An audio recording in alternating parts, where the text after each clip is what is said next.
Olá, bem-vindos a mais essa nossa conversa, essa análise mais aprofundada. Hoje a gente mergulha num trecho bem forte de Sexo e Destino, né, do André Luiz, pela psicografia do Chico Xavier. E o nosso foco vai ser uma figura que marca muito nesse trecho, o irmão Félix. Ele aparece ali num contexto de um drama familiar bem complicado que o André Luiz e o Neves estavam observando. Exatamente. E é interessante como o irmão Félix é apresentado, né? Ele não é só um mentor qualquer. O livro descreve ele como um benfeitor espiritual, admirável pela abnegação e pela ciência. Já começa forte, né? Sim, essa combinação já diz muito. Pois é, mostra um respeito enorme pela dedicação e pelo conhecimento dele. Mas o ponto central que a gente vai explorar aqui é meio que um paradoxo, sabe? Como um espírito tão elevado lida com aquela frustração de tentar ajudar almas que usam o livre-arbítrio para resistir, né? Para não seguir a orientação para o bem. Fica aquela briga, né? A assistência que vem do alto versus a escolha de cada um aqui na Terra. Nossa, e a cena do primeiro encontro que o André Luiz descreve é muito humana, sabe? Traz ele para perto, ali na Baía de Guanabara, né? Um lugar lindo, mas o clima era de confidência, de dor mesmo. O Félix falando daquela família, o Cláudio, a Márcia e as filhas Marina e Marita, e ele estava com os olhos marejados de pranto. Impactante, né? Muito. Imaginar um espírito dessa grandeza, com tanto conhecimento, mostrando uma emoção assim, visível, uma compaixão que o texto até compara a amor de pai. Nossa, isso conecta a gente na hora, com a intensidade desse drama espiritual todo. Com certeza. E essa emoção dele não diminui em nada a estatura espiritual, pelo contrário, né? Revela o quão profundo era o envolvimento. O amor dele, o texto até reforça isso. Imenso amor e carinho paternal, por eles quatro. Não era um interesse frio acadêmico, sabe? Não. Era um vínculo forte mesmo. Eles ficam cativados não só pela situação da família, mas pela figura daquele mentor que sofre junto, que se importa de verdade, a esse ponto. Isso inspira eles a querer ajudar também, a entrar na história. É interessante essa dupla qualidade, abnegação e ciência. A abnegação está clara nesse amor, nesse sofrimento junto. Mas e a ciência? Como ela aparece aí nesse contexto? Bom, a ciência nesse contexto espiritual que o André Luiz traz é o conhecimento profundo das leis de Deus, da psicologia das almas, sabe? Dos mecanismos da reencarnação, das consequências dos atos. O Félix não estava só triste, ele entendia o porquê daquilo tudo. As causas lá atrás, os riscos para o futuro, as ramificações das escolhas daquela família. Ah, entendi. Ele tinha o quadro completo. Exato, diagnóstico espiritual, digamos assim. A ciência dele permitia entender por que a situação era tão grave e o que provavelmente aconteceria se eles continuassem naquele caminho. Mas, mesmo com toda essa ciência, ele não tinha o poder de passar por cima da vontade deles, do livre-arbítrio. E aí entra a abnegação, né? Ter o saber, ter o amor, mas ter que respeitar a liberdade do outro, mesmo que doa. Faz todo sentido. E essa ligação forte do Félix com a família Nogueira, como você disse, não era por acaso. Tinha uma história ali, né? O livro conta que ele acompanhou de perto a reencarnação deles. Estava lá no renascimento do Cláudio, no berço da Márcia e na chegada das meninas também, da Marina e da Marita. Isso sugere um planejamento, um compromisso antigo, né? Exatamente. Isso aponta para responsabilidades que ele assumiu, talvez em outras vidas ou no próprio planejamento da reencarnação deles. O Félix não era um espectador, ele era um tutor, um guia comprometido com o progresso daquelas almas. O texto até fala das lágrimas que semelhantes realizações lhe haviam custado. Nossa! Mostrando o peso emocional e espiritual que é acompanhar de perto essas lutas, preparar tudo para uma nova vida na carne. Não é tarefa fácil para os mentores, não. E ele fez tudo isso sem esperar nada em troca, só pelo compromisso, pelo amor mesmo. E parte desse trabalho era tentar ativamente direcionar eles, né? Ele tentou colocar eles em trabalhos de ajuda, de benemerência, para tentar despertar alguma coisa. Sim, era uma estratégia bem clara. A ideia era colocar eles em contato com o serviço ao próximo, com a caridade, para ver se cultivava a espiritualidade latente. O Félix sabia que existia ali um potencial para o bem, para a conexão com o divino. O trabalho de ajudar os outros geralmente é uma ferramenta poderosa para isso, né? Para tirar o foco do egoísmo, das coisas só materiais. Era uma tentativa de abrir um caminho espiritual para eles. Uma saída daquela ilusão que eles estavam entrando. Mas não deu certo. O livro fala que foi debalde, em vão. E o Félix usa uma imagem muito forte para explicar o porquê. Uma metáfora. Você lembra qual era? Lembro, sim. É uma metáfora que, nossa, descreve muito bem o estado deles. O Félix diz que eles estavam numa profunda névoa de ilusão, tipo, hipnotizados pelas gratificações transitórias dos sentidos carnais. Hipnotizados, e a comparação final é demolidora. Ele diz que eles agiam ao jeito de passarinhos agarrados à casca apodrecida de um fruto, sem a mínima disposição de consultar a saborosa riqueza da polpa. Quer dizer, estavam presos no superficial, no prazer que some rápido e que já está estragado. Sabe, incapazes, ou sem vontade mesmo, de buscar o alimento de verdade, a nutrição espiritual que estava ali, logo abaixo da casca. Essa imagem dos passarinhos na casca podre é muito forte mesmo. Mostra essa fixação no que é passageiro, decadente, ignorando a substância. E o mais triste é que isso ia totalmente contra o que eles mesmos tinham prometido antes de reencarnar, né? Exatamente. Esse é o ponto trágico. Antes de voltar para a Terra, lá no plano espiritual, eles tiveram a chance de olhar para a própria história, para os erros, para os remorsos. Eles reconheceram que precisavam reparar as coisas. O Cláudio e a Márcia, principalmente, segundo o livro, se prometeram mesmo usar nova vida para sublimação íntima. E como eles fariam isso? Corrigindo os excessos de outras épocas através do suor no serviço ao próximo. Era um plano claro, um projeto de vida focado em se melhorar por dentro e se dedicar aos outros. Eles sabiam o que precisava ser feito. Mas aí, chegando aqui, especialmente na juventude, com toda aquela energia, talvez a pressão do mundo, tudo mudou. Esqueceram as promessas ou ignoraram. Pois é, a chegada da juventude com aquela intensidade toda de energia, de paixões, né?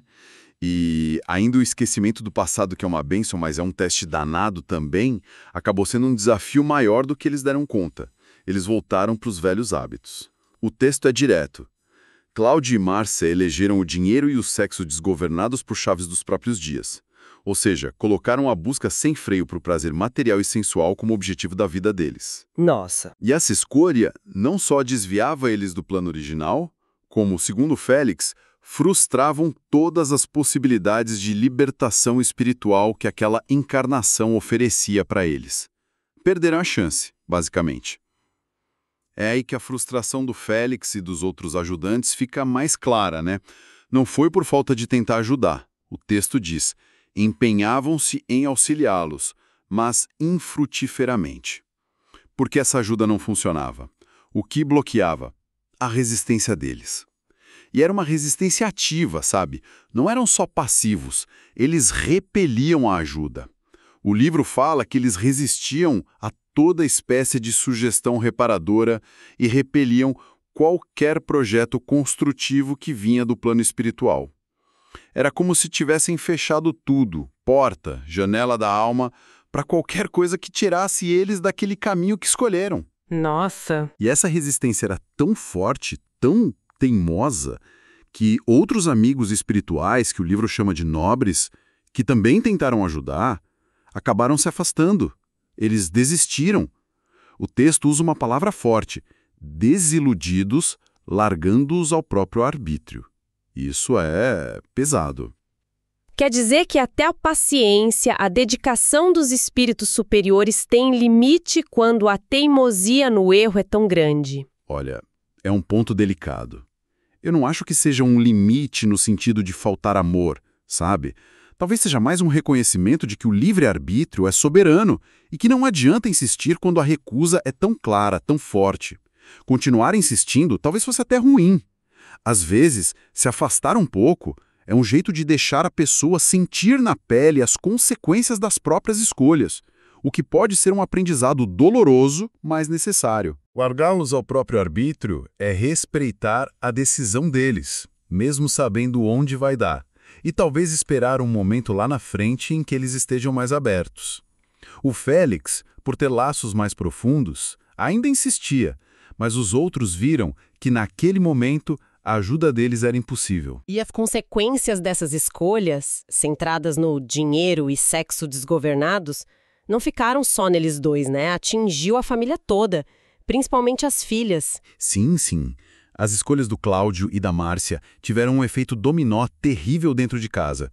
Quando eles colocaram esses valores em primeiro lugar, eles desajustaram por completo a tranquilidade do lar.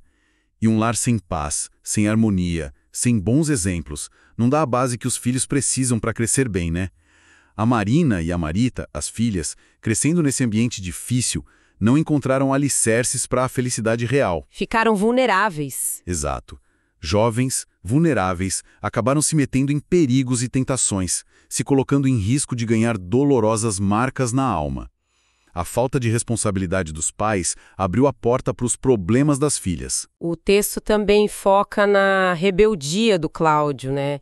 Dizendo que ele se isolou tanto espiritualmente que quase não tinha mais amigos espirituais ajudando. Só a providência divina e ajudas esporádicas, tipo a do Félix. E mesmo a ajuda do Félix era limitada, porque ele tinha outras coisas para fazer. Isso mostra bem como as nossas escolhas constroem ou destroem as pontes com a ajuda espiritual, né? A rebeldia constante do Cláudio, a recusa em ouvir, em mudar, acabou afastando ele das fontes de socorro. Não que Deus tivesse abandonado ele, a providência está sempre lá. Mas a sintonia com os ajudantes específicos, aqueles que estavam mais perto para ajudar, foi quebrada por ele mesmo. E o Félix, com humildade, reconhece que ele e os outros responsáveis pelo Cláudio tinham absorventes tarefas a seu cargo. Quer dizer, ajudar uma alma teimosa é só uma das muitas demandas no trabalho espiritual. Não dá para dedicar tempo e energia sem fim para quem rejeita ajuda o tempo todo, quando tem tantos outros precisando e mais abertos, né? É um quadro bem difícil, essa descrição da família Nogueira naquele ponto, mas é justamente a persistência do Félix, o amor dele, apesar de tudo, que inspira o André Luiz e o Neves. Eles acabam se oferecendo para ajudar. Com certeza, a compaixão, a dedicação do Félix, mesmo frustrado, viram um exemplo muito forte. O André e o Neves percebem a gravidade da coisa e, inspirados pelo Félix, decidem entrar na luta, oferecer a energia deles para tentar ajudar a família, seguindo o plano que o Félix montasse. É a força do exemplo bom, né? E, como você comentou rapidinho antes, é bom lembrar que esse drama familiar era só uma das coisas que o Félix fazia. Verdade. O livro menciona de passagem que ele também dirigiu um instituto de estudos de psicologia sexual lá em nosso lar, e que ele tinha planos de receber a Beatriz, mãe do Neves, depois que ela desencarnasse. Isso dá uma dimensão do tamanho das responsabilidades dele. Exato. Ele não era um espírito parado, focado só naquele problema. Era alguém com muitas tarefas importantes no plano espiritual. E o fato dele dedicar tanto tempo, tanta energia e tanta emoção à família Nogueira, mesmo com tudo isso nas costas, só mostra o tamanho do compromisso dele e o quanto doía nele ver aquele potencial todo se perdendo. Mostra que os benfeitores espirituais, mesmo com a visão mais ampla e as muitas tarefas, sentem de verdade o peso das escolhas erradas daqueles que eles amam e protegem. Amarrar um pouco isso tudo, o que a gente aprende de essencial com essa história do irmão Félix e da família Nogueira? A gente vê esse exemplo incrível de amor, de dedicação, de ciência espiritual, essa figura de pai que sofre junto, mas, do outro lado, a gente vê a força tremenda do livre-arbítrio quando é mal usado, né? A resistência para mudar, a atração pelas ilusões aqui da matéria que podem acabar frustrando até os planos mais bem feitos lá no mundo espiritual. Olha, o ponto crucial aqui é essa tensão, sabe? Essa dinâmica que não para. De um lado, tem o planejamento da reencarnação, as promessas sérias de sublimação íntima, de serviço ao próximo, feitas quando a gente está mais lúcido sobre o que precisa, né? Do outro lado, tem a realidade aqui da Terra, com as tentações, o esquecimento, a sedução das gratificações transitórias, como o livro chama, o dinheiro e o sexo desgovernado. A história mostra de um jeito bem cru como o segundo pode atropelar o primeiro. É verdade. Isso levanta perguntas sérias sobre responsabilidade nossa versus a oportunidade espiritual. A reencarnação deu a chance, a ajuda espiritual estava ali, ativa, mas a responsabilidade final pela escolha e pelo que vem depois foi e sempre é de cada um. Individual. É como se eles tivessem o mapa, a bússola, os guias experientes, mas escolheram seguir um caminho totalmente diferente, atraídos por miragens ali no deserto da ilusão material. Ótima analogia. E essa escolha teve um preço alto, né? Custou a paz em casa, colocou as filhas em risco e afastou os próprios pais do caminho de evolução deles, criando mais dívidas e sofrimento para o futuro. Mostra como essa busca louca pelo prazer imediato pode virar um bloqueio real para o crescimento espiritual e para a felicidade de verdade. Aquela que dura. Então fica essa reflexão final para a gente, né? Pensando na figura do irmão Félix, nesse investimento enorme de amor, de paciência, de sabedoria dos benfeitores, o que essa resistência teimosa de almas como as da família Nogueira diz para a gente sobre o poder real das nossas escolhas do dia a dia aqui na Terra. Será que a gente subestima o quanto as nossas decisões, as nossas prioridades podem de fato construir ou destruir as pontes para o nosso próprio progresso, frustrando planos feitos com tanto cuidado para o nosso bem? Ou talvez a gente possa pensar assim: até que ponto a nossa fixação no superficial, naquela casca apodrecida do fruto, impede a gente de chegar na saborosa riqueza da polpa que a vida, na sua essência espiritual, oferece para a gente? Como é que a gente pode cultivar essa disposição interna para buscar essa riqueza mesmo no meio de tanta pressão e tanta ilusão aqui do mundo material? São perguntas que ficam ecoando, né? Vão muito além da história do Cláudio da Mártia e tocam a caminhada de cada um de nós,